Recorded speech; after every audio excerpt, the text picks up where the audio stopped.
Tony D and Little Joan with her haircut. Come show your haircut off, Little Joan. There you go.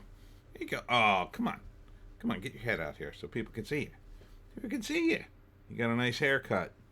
I know, it was very traumatic.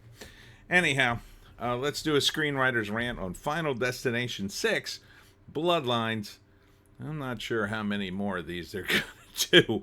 Smash like and subscribe. Thank you for smash liking and subscribing. Check out my books. The links in the description. Comedy horror in South Jersey. It's the Pineys. Books 1 through 17. Available at Amazon.com. Don't forget, Kindle Unlimited is free.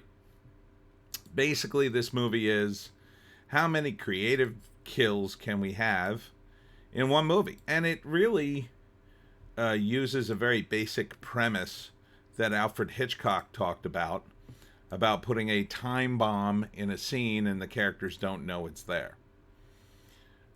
This is very much based on that concept, and then it takes it another step further.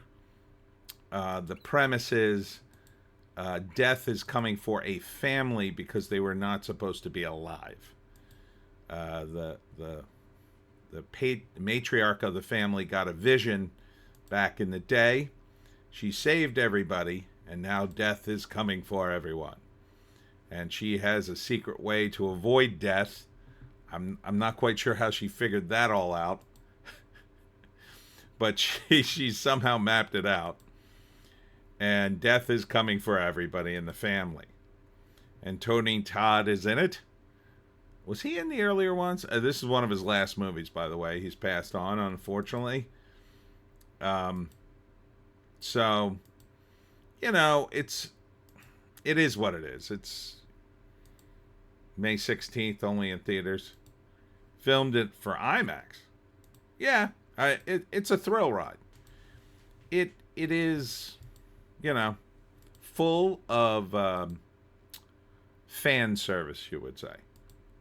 Because you're going to get, and I'll just leave it on that. You're going to get what you paid for in this movie. You want to see people die in weird and interesting ways and be surprised and shocked and jump out of your seat. Yeah, you're definitely going to get that with Final Destination. Is it Shakespeare? No. But it is satisfying. I understand the appeal of the movie, even though if I don't, I probably won't go see it. You know, it'll have young people in it who will be the focus of the movie, as always. There will be a lot of screaming, a lot of blood and gore. The audience will go, ooh, da, ooh, wah. Didn't want to see that. So first act, I think it starts with the accident at this barbecue.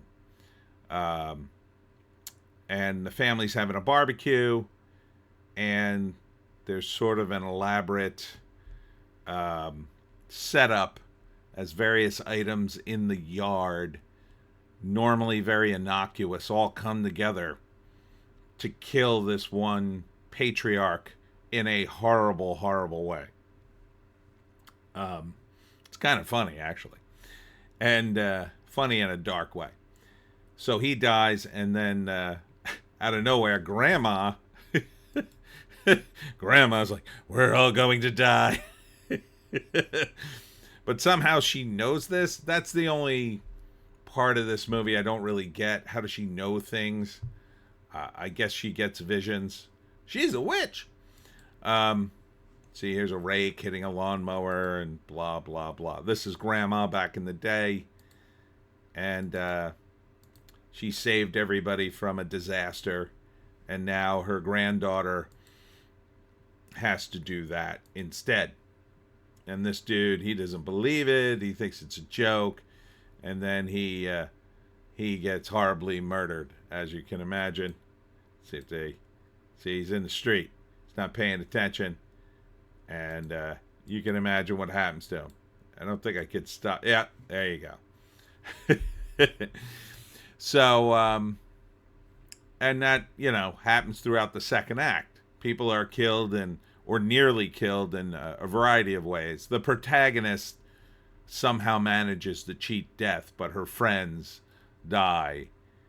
And then the ending could be the best way to end this, probably, or the most predictable way would be to bookend it, right?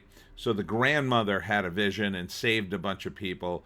So the granddaughter would have a vision of a mass, uh, you know, extinction event of some kind, a horrible accident.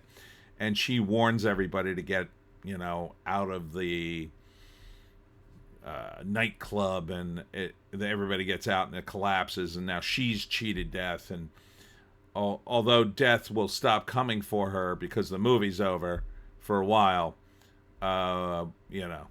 next time we'll see it all again.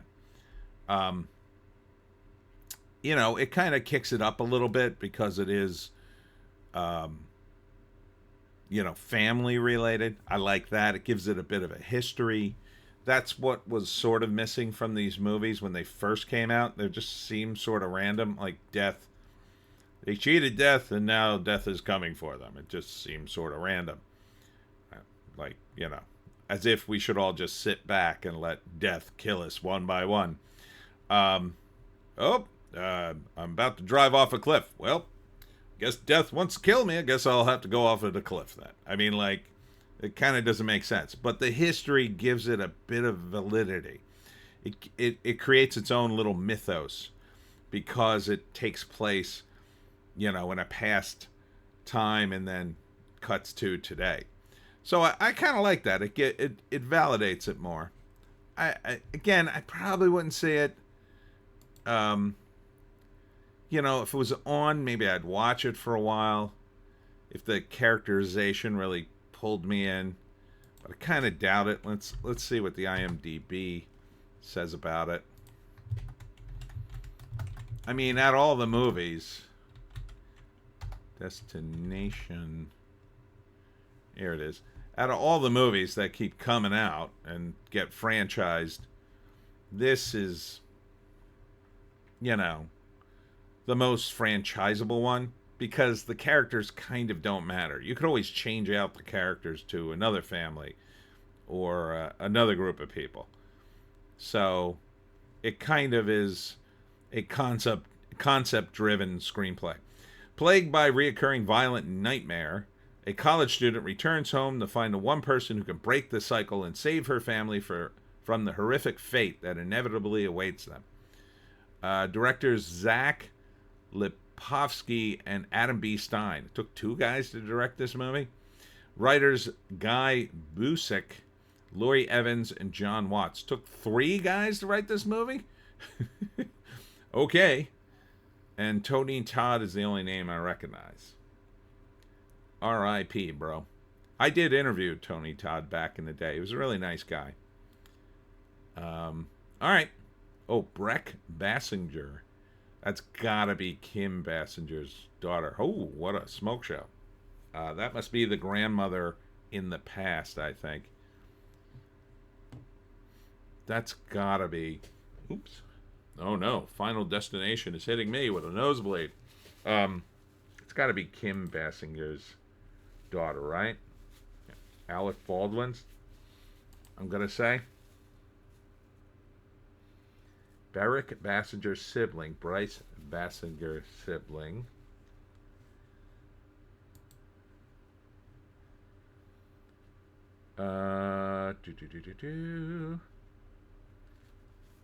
She's been on a lot of stuff. She's not related. According to this, anyway. Oh, look, they put gender identity on IMDb. Anyhow, that's it for me, Tony D and Little Joan. I gotta go take care of this nosebleed. We'll see you in the next one.